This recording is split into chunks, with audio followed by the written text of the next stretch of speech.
All the rules of grammar, you better listen up, or I'll lock in and slam it. I see you in the back wearing a frown. Let me cheer you up and teach you a noun.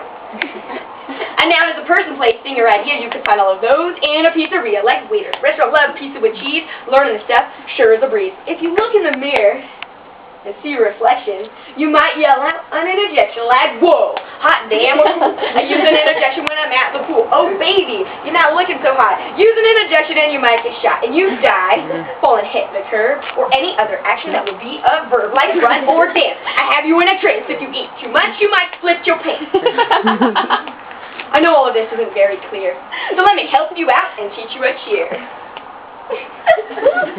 Ready? Okay.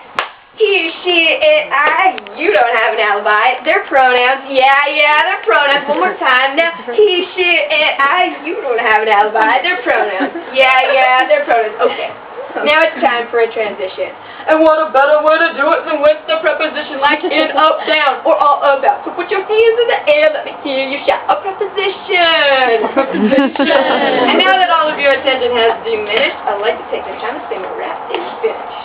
Woo!